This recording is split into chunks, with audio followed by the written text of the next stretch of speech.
देख रहे हैं मरुधर बुलेटिन और मैं हूं आपके साथ चारू कौशिक। इस वक्त हम मौजूद हैं सीकर रोड पर, जिसका ऐलान कांग्रेस ने किया था कि आज के दिन पूरे देश भर में सिर्फ और सिर्फ उत्तराखंड और यूपी को छोड़कर चक्का जाम किया जाएगा किसान आंदोलन के समर्थन में। इसी के साथ हमारे साथ मौजूद है सीताराम अग्रवाल, जो कि कांग्रेस से पूर्व विधायक प्रत्याशी है। आइए उनसे बातचीत करते हैं और जानते हैं कि इस आंदोलन के बारे में। एक अहम सवाल मैं उनसे करने के लिए जा रही हूं कि जैसे कि हम जानते हैं कि 26 जनवरी गणतंत्र दिवस के मौके पर एक दंगे के रूप में लाल किले पर झंडा फहराया गया था, जो कि किसान दल का। क्या उसके बाद सर आपको लगता है कि किसान आंदोलन जिस तरीके से पहले उग्र रूप से चल रहा था, क्या अब वो थोड़ा कमजोर पड़ गया है? देखिए, एक बात बताऊं कि जो 26 जनवरी को हुआ उसको गहराई में जाइए, और गहराई में जाकर के अगर आप ये कहते हैं कि 26 जनवरी को जो हुआ वो गलत हुआ, निश्चित तौर के ऊपर गलत इसलिए हुआ कि लाल किले के अंदर पहले बार सिक्योरिटी नहीं थी। जब लाल किले पे सिक्योरिटी नहीं है, आज हमारे यहाँ पे एक छोटा सा आंदोलन कर रहे हैं हम, यहाँ पे देखिए आप 200 सिपाही खड़े हुए हैं। अगर हम कोई भी गलत आंदोलन करेंगे तो निश्चित तौर के ऊपर हमें रोका जाएगा, और अगर हम गलत सही शांतिपूर्वक चल रहे हैं तो कोई रोकने की जरूरत नहीं है। मैं ये बताना चाहता हूँ कि जब किसान वहाँ पे लाल किले के ऊपर पहुँचा तो एक भी सिपाही नहीं था। इसका कारण माननीय प्रधानमंत्री जी बताएं, माननीय गृह मंत्री जी बताएं कि सर किसान को इतना मौका क्यों दिया गया कि वहाँ पे कोई सिक्योरिटी का बंदोबस्त नहीं था और वो सीधा चला गया किसानों। सीताराम जी, ऑलरेडी सरकार पहले ही वहाँ पर रूट तय कर चुकी थी कि अगर ट्रैक्टर रैली का आगाज किया गया है तो पर्टिकुलर रूट से होकर ही किसानों को जाना है। लास्ट के अंदर वो रूट चेंज किया गया, आपका मीडिया बोल रहे हैं। लास्ट टाइम के ऊपर जब किसान निकल चुके थे। दूसरी बात ये कह रहे हैं कि किसान का जो टाइमिंग था वो पहले हो गया। किसान का टाइम 12 बजे का था, किसान 11:30 बजे पहुंच गया, तो इसका मतलब क्या उनके ऊपर लाठियां बरसाई जाए? अगर 11:30 बजे पहुंच गया तो एक तो बिफोर टाइम उसको अप्रिशिएट करना चाहिए था। क्या 11:30 बजे पहुंच करके किसान ने कोई ऐसा देशद्रोह का काम कर दिया क्या? जो ये बताएं कि भारत का अन्नदाता अगर बिफोर टाइम पहुंचता है तो क्या उसने कोई देशद्रोह का काम कर दिया? अगर देशद्रोह का काम कर दिया तो कोई भी आदमी आके मेरे से डिस्कस कर ले, मैं मानने के लिए तैयार हूं कि वो देशद्रोह कर दिया। रही सवाल किसान, आज 72 दिन हो गए, 195 किसान मर गए, 11 बार इनकी मीटिंग हो चुकी। ऐसा अगर इस कानून में जो भी है, देखिए मैम, मैं एक चीज बताना चाहता हूँ चारू जी कि अगर इस कानून में कुछ गलत नहीं है तो जब ये कानून बना अध्यादेश के जरिए बना, पहले बात तो लोकसभा में चर्चा में नहीं है, अध्यादेश के जरिए बना, रात के 12 बजे राष्ट्रपति से दस्तखत करवाए गए और सुबह इसको लागू कर दिया गया। शुरुआत की बताना चाहता हूँ मैं आपसे कि जिस रोज ये कानून बना उस रोज राजस्थान की 247 मंडियों ने इसका विरोध किया, और उसके बाद उन्होंने एक चेतावनी दी कि कृषि उपज मंडियाँ बंद होंगी। 247 मंडियाँ 5 दिन के लिए सांकेतिक बंद की गई, फिर उसके बाद में दोबारा बंद की गई, लेकिन व्यापारियों के बंद से इनके कोई फर्क नहीं पड़ा, क्योंकि इन्होंने 2 बार देख चुके व्यापारियों को मारने का तरीका। पहला जब ये नोटबंदी लेके आए उसमें व्यापारी को मार दिया, व्यापारी ने बहुत गुहार की लेकिन सुनवाई नहीं हुई। फिर दोबारा रात को एक काला कानून लेके आए जीएसटी, उसके अंदर व्यापारी को मार दिया, व्यापारी ने बहुत गुहार की, नहीं सुनी। फिर तीसरा एक कानून लेके आए, व्यापारी की नहीं सुनी इन्होंने। अन्नदाता ने एक आह्वान किया और इनको एक चेतावनी दी भारत के किसान ने। भारत के किसान की कोई जात नहीं होती, उन्होंने एक आह्वान किया कि भाई इस काला कानून को वापस लें, और इनसे कहा गया कि इस काले कानून को अगर वापस नहीं लेंगे तो हमें मजबूर होकर के आंदोलन करना पड़ेगा, जिसके जिम्मेदार आप स्वयं होंगे। ना तो उन किसानों को उस टाइम तक आंदोलन के पहले किसी सरकार ने बुलाया, ना किसी अधिकारी ने बुलाया, ना न्यायपालिका ने बुलाया, ना कार्यपालिका ने। जब किसान रोड के ऊपर आ गया, जब चक्का जाम हुआ, आज पूरे भारत की जनता दिल्ली आने के लिए तरस रही है। किसान रोड के ऊपर बैठा हुआ है, 195 किसान शहीद हो चुके, -डिग्री टेम्परेचर बारिश हुई तो ओले पड़े तो हमारा किसान डटा हुआ था। किसान को कोई शौक नहीं था वहाँ पे बैठने का, उसके भी घर में बाल बच्चे हैं, लेकिन उसने देखा कि हमारी जो जमीन है इस काले कानून के तहत ये हमारी ज़मीनें बिक जाएंगी, हमारी फसल का हमको मुआवजा नहीं मिलेगा, हमारी फसल का रिटर्न नहीं मिलेगा, कृषि उपज मंडियां बंद हो जाएंगी, छोटे व्यापारी बंद हो जाएंगे। ये सोच करके उसको हो सकता है गलतफहमी है। हमने मीडिया से भी कहा और सरकार से भी कहा कि अगर उस कानून में कुछ ऐसा है तो रोड के ऊपर आइए और रोड के ऊपर आके किसान को समझा दीजिए, मीडिया के अंदर आइए, मीडिया के अंदर आके समझा दीजिए। मैं आपसे आग्रह करना चाहता हूँ कि आपके माध्यम से, पूरे भारत के मीडिया के माध्यम से अगर इसकी अच्छाइयाँ हैं तो आप बताइए इसके अंदर ये अच्छाइयाँ हैं किसान के, प्लस आप किसान से भी बात कीजिए। कांग्रेस पार्टी तो 72 दिन बाद आई है, हम थे, मेरे से बात करो। किसी भी पार्टी के अंदर, किसी भी पार्टी ने बीच के अंदर कोई इसमें, और कांग्रेस पार्टी क्यों आई है आज? अकेली कांग्रेस पार्टी को क्यों दे रहे हैं दोस्त? इनकी जो सहयोगी थी, जिन्होंने चुनाव लड़ा अकाली दल, इनकी जो सहयोगी थी हनुमान बेनीवाल जी की पार्टी, उन्होंने इनका साथ छोड़ दिया। क्यों भाई? ये तो अपोजिशन में थे, लेकिन उनके लिए क्या कहना चाहती हैं? मैं कहना चाहता हूँ कि प्रधानमंत्री जी, मैं आपसे आग्रह करना चाहता हूँ कि ये देश आज़ाद भारत है, अब ये तानाशाही की देश नहीं है, यहाँ पे लोकतंत्र का राज चलता है, यहाँ की जनता ने आपको भेजा है। एक बड़ा सवाल मैं आपसे करना चाहूंगी कि गणतंत्र दिवस के मौके पर जब ट्रैक्टर रैली का आगाज किया गया था, तब जी कांग्रेस की आला कमान ने जो राजस्थान के जितने भी विधायक हैं उनसे ये आग्रह किया था कि हर विधायक को 100 ट्रैक्टर लेकर ट्रैक्टर रैली में जाना है। बिल्कुल बिल्कुल, ये खबरें भी आई थी, इसके बारे में आपका क्या कहना है? ऐसा है, मैं खुद वहाँ पे उस मीटिंग में था, ऐसा नहीं था कि किसी ने कोई टारगेट किया। हमारी कांग्रेस पार्टी की ये निर्देश थे कि आप आह्वान कर दो अपनी विधानसभाओं में कि जो किसान की मदद करने के लिए जाना चाहे, चाहे वो एमएलए हो, चाहे वो सांसद हो, चाहे वो संसद प्रत्याशी हो, चाहे वो एमएलए प्रत्याशी हो, चाहे पार्षद हो, चाहे सरपंच हो, चाहे पंच हो, लेकिन कांग्रेस पार्टी ने आह्वान किया कि किसान की मदद के अंदर जो जाना चाहता है वो अपनी नेम प्लेट उतारे, विधायक उतारे, पार्षद उतारे, पंच उतारे, सरपंच उतारे और किसान के अंदर जाकर के शामिल हो और किसान की मदद करे। ये बात हुई थी ना कि किसी को टारगेट दिया था। मैं कह रहा हूँ, मैं प्रत्यक्ष गवाही हूँ, कोई टारगेट नहीं दिया था। मैं खुद विधायक प्रत्याशी हूँ, ना तो किसी को बुला करके कहा गया था। ये जरूर कहा गया था कि किसान की आंदोलन चल रहा है रोड के ऊपर, आज तो हम लोग ओपन आ गए। बाकी कांग्रेस पार्टी ने कभी भी ये नहीं कहा कि कांग्रेस पार्टी का बैनर लगा के जाए। कांग्रेस पार्टी ने यही कहा है, क्या कांग्रेस पार्टी में किसान नहीं है? कांग्रेस पार्टी के अंदर मजदूर नहीं है, कांग्रेस पार्टी में व्यापारी नहीं है। तो वो अपनी स्वेच्छा से, किसान को ये कहा था कि जो अपनी स्वेच्छा से जाना चाहता है उसको वहाँ जाना चाहिए, लेकिन पॉलिटिकल पार्टी से उसका वहाँ पे कोई रिश्ता नहीं है, वो जाके किसान की मदद करने के लिए। सर, जैसा कि आपने बताया कि आप 70 दिन से लगातार आंदोलन के अंदर मौजूद है, काफ़ी वीडियोस वायरल हो रही है, मैंने भी ऐसी वीडियोस देखी हैं। उनमें ये बताया गया है कि अब जो आंदोलन वहाँ पर हो रहे हैं वो महज एक राजनीति रह गई है, आंदोलन पूरी तरीके से खत्म हो चुका है। कोई राजनीति नहीं है। पिछले 75 दिन से 150 लोगों ने शहादत दी थी। किसानों ने सर्दी में बैठे हैं, सड़क में बैठे हैं। नरेंद्र मोदी को, भारतीय जनता पार्टी को, किसान, नौजवान, महिलाओं ने राज दिया है और कोई राजनीति नहीं है। आपने एक सवाल पूछा कि वो ट्रैक्टर लेके कैसे पहुंच गए। मैं बताना चाहता हूं, मैं भी राजस्थान किसान परिषद का प्रदेश अध्यक्ष हूं। सैकड़ों ट्रैक्टर जयपुर जिले से हम लेके गए हैं हमारे नेतृत्व में। कांग्रेस के लोग भी नहीं थे, भारतीय जनता पार्टी के लोग नहीं थे, कोई पार्टी का झंडा नहीं हुआ। लेकिन मैं आपको बताना चाहता हूं कि नरेंद्र मोदी GST लगा सकता है रात को 12 बजे, नोटबंदी लगा सकता है रात को 11 बजे, व्यापारियों, छोटे व्यापारियों को खत्म कर सकता है। छोटे व्यापारी कौन? किराना स्टोर, दुकान वाले। और अंबानी, अडवाणी जैसे रियल एस्टेट चलाएंगे। किसान का तो बाजरा 1200 रुपये क्विंटल नहीं बिक रहा। हम गोभी पैदा करते हैं, वो 4 रुपये किलो नहीं बिकती है। हम बैठे हैं वहाँ लठ लेके नरेंद्र मोदी की छाती पे।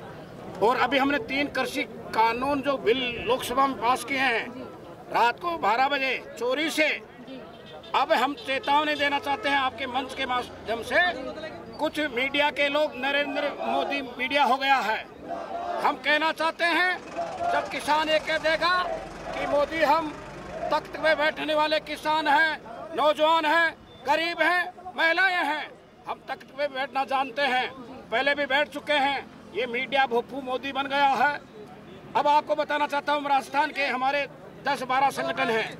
किसान परिषद है, उसका प्रदेश अध्यक्ष मैं हूँ हरिनारायण गठाला। किसान सभा है, किसान महापंचायत है। सबसे पहले आंदोलन हुआ तो रामपाल जाट जो किसान महापंचायत है, मैं हरिनारायण गठाला शाहपुरा का रहने वाला हूँ। हम 10-12 ट्रैक्टर लेके गए थे बाजरा और ये इसके मूंग मोट के लिए, लेकिन नरेंद्र मोदी ने टाइम नहीं दिया।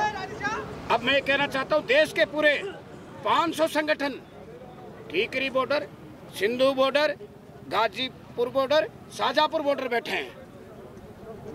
वो 500 संगठन पहली बार, कभी ऐसा देश में कभी नहीं हुआ आजादी के 65-70 साल में कि 500 किसानों के संगठन एक जगह एक नेतृत्व में बैठे हैं।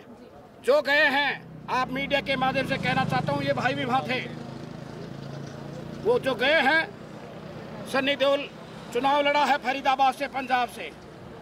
जो भाई लोग गए हैं जो पंजाब के बताते हैं, उनका 2 संगठन है, वो बीच में जाकर के आगे बैठ गए।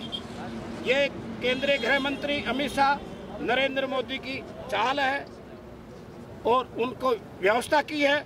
वो जाकर के पुलिस ने उनको जगह दे दी और पुलिस ने रास्ते अलग से बना दिए।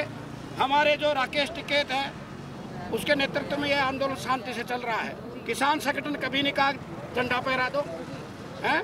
अरे ये बीजेपी के लोगों ने, भाई इनको तो क्या हिंदू मुस्लिम करना है, किसान के कभी छापते ही नहीं है। ये मौलवियों के मोटू की तो टीवी में छाप रहे हैं, शर्म नहीं आती। हमने कल कह दिया भास्कर पत्रिका वालों को भी और चैनल वालों को कह देते हैं। अब एक किसान नौजवान 80% है, उसकी आपको छापनी पड़ेगी। ये पार्टी वालों का छापना बंद करो।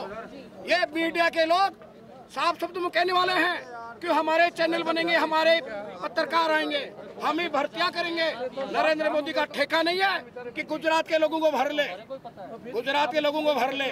दिल्ली में गुजरात के लोग भरे हुए हैं, गुजरात के भाई भी हमारे साथ हैं। अब किसान का अखबार होगा, ऐलान करने वाले हम जा रहे हैं दिल्ली। किसान का अखबार होगा, किसान का मीडिया होगा और किसान का प्रधानमंत्री होगा जब देश का काम चलेगा। अन्यथा पार्टी के लोग धराशायी हो जाएंगे। भारतीय जनता पार्टी की 80 में 2 ही बीजेपी की सीट थी। ये तो चौधरी चरण सिंह, चौधरी देवीलाल का भलाओ गांव का रास्ता दिखा दिया इन आरएसएस वालों को, इन बेवकूफ लोगों को। लेकिन जो रास्ता हमने दिखाया है उसको बंद करना भी हम जानते हैं। ये मैं कहना चाहता हूँ। जय हिंद, जय भारत, राम राम साहब, राम राम साहब। एक आखिरी सवाल सर मैं आपसे करना चाहूंगी कि जैसा कि हम देख सकते हैं कि इस बार जिस तरीके का आंदोलन हो रहा है, ये पहली बार हमें देखने को मिला आज़ादी के इतने सालों बाद। ट्रैक्टर रैली का आगाज हो चुका है, सरकार से वार्ताएं हो चुकी है जो कि लगातार विफल रही है। इसके बाद आगे की आपकी क्या रणनीति रहेगी? पहली बार मैं कहना चाहता हूँ, नरेंद्र मोदी को किसी पार्टी ने चैलेंज नहीं किया। साफ शब्द में विपक्ष कमजोर था। मैं भी स्वीकार करता हूँ विपक्ष कमजोर था। मैं कांग्रेस का पदाधिकारी नहीं हूँ, मैं भारतीय जनता पार्टी का पदाधिकारी नहीं हूँ, मैं आरएलपी का पदाधिकारी नहीं हूँ। मैं एक किसान संगठन चलाता हूँ, उसका प्रदेश अध्यक्ष हूँ। पहली बार वो कहते हैं ना देसी भाषा में कि वो टाटा को छातो से, ये टाटा के छाता में नरेंद्र मोदी हाथ दियो से। अट्ठे जो 25 कुंडी भैंस में बेच रखी है ना, 25 कुंडी भैंस है लोकसभा के जो गए हैं उसमें SC/ST के साथ है। बाकी कितने 18 स्वर्ण कास्ट के लोग हैं, उसमें 50% तो मेरे समाज के, जाट समाज के हैं। MP हमारे हैं 50%। हमें रोक लेंगे, उनको धराशायी कर देंगे। हरियाणा, पंजाब, राजस्थान, यूपी और बिहार में क्या समझ रखा मोदी ने? बैल के नाथ, ऊंट के नाथ हम गालना जानते हैं, तो नरेंद्र मोदी को नचाना भी हम जानते हैं, डरने वाले नहीं हैं। ऊंट 3 बार बैठता है। नरेंद्र मोदी को किसानी, नौजवानी, महिलाएं वो जानता नहीं बेचारा। वो तो 10-10 लाख का सूट पहनता है, बताते हैं 10-10 लाख का सूट कोट पहनता है। किसान कौन है? किसान कौन है पता? आप बताइए। मैं सवाल पूछ रहा हूँ, बहुत सवाल पूछते हो मैडम जी आप। किसान कौन है? क्या पहचान किसान की? किसान हमारे देश का अन्नदाता है। वो कैसे किसान की पहचान क्या है? अरे नहीं पहचान है। सिर पे पगड़ी, पगड़ी संभाल जट्टा, सिर पे पगड़ी, हाथ में रुमाल, भोला वाला किसान। वो धोती वाले बैठे ना दिल्ली को चारों तरफ से खोल, वो किसान। वो धराशायी करेगा मोदी को। किसान हम पगड़ी है ना, परमानेंट पगड़ी है, मीडिया वाले जानते हैं। भैंस और गाय जो रखता है वो किसान है। नरेंद्र मोदी के पास तेली है, अच्छा हिंदू का बेटा है, गरीब का बताते हैं। मेरे चलो 200 बीघा जमीन है, 20 तो भैंसे हैं, 50 गाय हैं। कोई देखे नहीं यार, जाति बताने कोई, मैं राजनीति करता हूँ सुरेश ठला, मैं बता रहा हूँ जाति बताने में कोई दिक्कत नहीं है। भागवत है, मोहन भागवत, उसका नाम क्या है? मोहन भागवत। अरे अयोध्या का ठेका इन्होंने ले लिया। हमारे NSUI के भी साथी चंदा दे रहे हैं। मैं किसान परिषद की ओर से भी करोड़ का चंदा अयोध्या में दे रहा हूँ, मंदिर में दो, हिंदू हैं। लेकिन मैं सवाल पूछ रहा हूँ कि इनके अयोध्या का मंदिर बनाने वाले हिंदू मुस्लिम को बांट रहे हैं। अरे इनके नाम जो RSS का मोहन भागवत है, उसके न गाय है न भैंस है। कोई गाय और भैंस को नहीं जानते। भारतीय जनता पार्टी के लोगों के पास भैंस गाय जयपुर में नहीं मिलेगी। मैं विद्यानगर में रहता हूँ, मेरे साथ चलना, किसानों के पास हजारों गाय, हजारों भैंसे हैं, उनको पालते भी हैं। मोहन भागवत पालता है? नहीं पालता है। लड़ाने का काम कर रहे हैं। वो राज लेना चाहते हैं। राज हमारा है, नौजवान का, किसान का, महिलाओं का, बच्चों का, बेरोजगार हैं उनका राज है। दिल्ली का तख्त फतेह हम ही करेंगे। ये कांग्रेस से साथ देंगे तो फतेह कर देंगे, नहीं हम अकेले कर लेंगे। संयुक्त मोर्चा बन गया है, 500 संगठन है, 500। बहन जी कितने संगठन है? 500। बेवकूफ लोग एक तो चले गए मोदी के पास, जाने दो ना, क्या परवाह करते हो तुम? दो संगठन चले गए मोदी के पास, जाने दो। बहुत बहुत शुक्रिया आपका। तो ये थे हमारे साथ हरिनारायण गठाला, जो कि किसान नेता। उन्होंने बताया कि सत्ता में जो सरकार है, अगर उन्होंने कानून वापस नहीं लिए तो तख्त पलटने में देर नहीं लगेगी। मेरे साथ महिलाएं भी यहाँ पर मौजूद है, आइए उनसे बातचीत करते हैं कि वो किस तरीके से इस किसान आंदोलन का समर्थन करेंगे। आपका नाम? मेरा नाम शालिनी रावत है, मैं कांग्रेस कार्यकर्ता हूँ और मैं किसानों के पूरे समर्थन में हूँ। जिस तरीके से नरेंद्र मोदी जी ने इतना अमान्य कर रखा है किसानों के साथ में, और इतने टाइम से किसान यहाँ पे अपने बैठे हुए हैं, आज उनको 72 दिन हो गए हैं बैठे हुए कि नरेंद्र मोदी जी नहीं तो आकर के उनसे कोई वार्तालाप करना चाहते हैं। और जब भी उनसे कोई बात होती है तो कहते हैं एक फ़ोन की दूरी है। वो फ़ोन कहाँ पे है, वो दूरी कहाँ पर है? वो खुद नहीं आना चाहते हैं, वो किसी को भेज नहीं रहे हैं। आपने किसी को भेज रहे हैं तो उनसे वार्तालाप ढंग से हो नहीं पा रही है। तो वो किस तरीके से इसको फैसले को करना चाहेंगे? उन्होंने किससे पूछ कर तो कृषि के बिल कानून को लेकर के आए हैं। वो ना ही किसान चाहते हैं कि बिल उनके समर्थन में है, तो वो नहीं चाहते हैं। किसान हमारा अन्नदाता है। आज वो जो भी कुछ नरेंद्र मोदी जी अगर खुद भी कुछ खा रहे हैं तो किसानों का ही खा रहे हैं आज वो। और आज हर इंसान जो भी कुछ खा रहा है या कुछ भी कर रहा है तो किसानों की देन ही है, जो आज हम भूखे नहीं रह पा रहे हैं, आज हमारा पेट भर पा रहा है। तो किसानों के लिए अगर इतनी कठोरता अगर वो अपनाएंगे तो कैसे काम चलेगा? तो उनको कम से कम ये तो निर्णय तो लेना चाहिए ना। जितने इतने दिन हो गए हैं, वो कुछ और निर्णय ले। कृषि कानून बिल अगर उनको नहीं समझ में आ रहा है, आधी रात को वो हर फैसले अपने आधी रात को सुना देते हैं। तो ऐसा तो काम नहीं चलता है कि तुम आपको प्राइम मिनिस्टर बनाया गया, इसलिए तो नहीं बनाया गया सरकार यहाँ पे जनता ने, इसलिए तो आपको गद्दी पे नहीं बैठा है कि आप जब चाहेंगे जब आपने तानाशाही अपनाएंगे। और आप हिटलर राज आपने हिटलर राज अपना रखा है अपना। आप सिर्फ अंबानी और अडानी के लिए काम कर रहे हैं, बाकी आपका कोई मतलब नहीं है किसी और के लिए। आप तीसरे आदमी के लिए सोचना ही नहीं चाहते हैं। शालिनी जी, आप कांग्रेस की कार्यकर्ता है, क्या रणनीति है आपकी आगे की? किस तरीके से आंदोलन का समर्थन कर रहे हैं आप? हम पूरी आज भी हमने चक्का जाम करा है। बहुत लेट कांग्रेस निकल करके आई है इस समर्थन के लिए, पर अब पूरी तरह से पूर्ण रूप से कांग्रेस से इस समर्थन में साथ रहेगी किसानों के।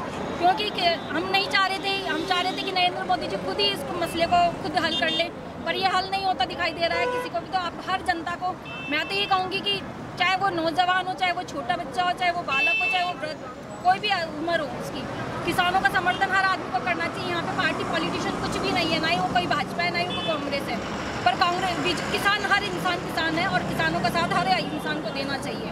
और आज बहुत सारे भाजपा के ऐसे लोग हैं जो नरेंद्र मोदी जी को वाकई गलत साबित कर रहे हैं इस चीज़ के लिए। वो चाहे नरेंद्र मोदी जी को कितना भी सपोर्ट करे, पर इस बिल के लिए वो आज भी गलत साबित ही कर रहे हैं। बहुत बहुत शुक्रिया आपका। तो जैसा कि हम देख सकते हैं कि आज कांग्रेस ने किसान आंदोलन के समर्थन में चक्का जाम का ऐलान किया था और इसी के साथ सीकर रोड पर उन्होंने सुबह से ही नारेबाजी लगाना शुरू कर दिया था। बैरिकेड्स यहाँ पर पुलिस ने लगा दिए थे और पूरी तरीके से जो वाहन है, जो गतिविधि हो रही है, उनको रोक दिया गया था। किसान आंदोलन का आज 72वां दिन है और हम देख सकते हैं कि लगातार किसान अपनी जिद पर डटा हुआ है, हठधर्मिता पर डटा हुआ है। जैसे ही सरकार भी अपनी हठधर्मिता पर अड़ी हुई है कि वो कानून वापस नहीं लेगी और इसी के संदर्भ में किसान भी बैकफुट पर आने को तैयार है। आगे के लिए पूरी हर एक खबर की जांच के लिए मैं और मेरी टीम लगातार डटे हुए किसान आंदोलन की कवरेज पर हम हर पल आपको दिखाते रहते हैं किस तरीके से किसान आंदोलन कर रहा है, क्या परेशानियों का उन्हें सामना करना पड़ता है, किस तरीके से जो सरकार है वो लगातार वार्ताएं कर रही है, लेकिन पर कुछ हल अभी तक निकलता हुआ नहीं दिखाई दे रहा है। कैमरा पर्सन अभिजीत के साथ मैं चारू कौशिक, मलदर।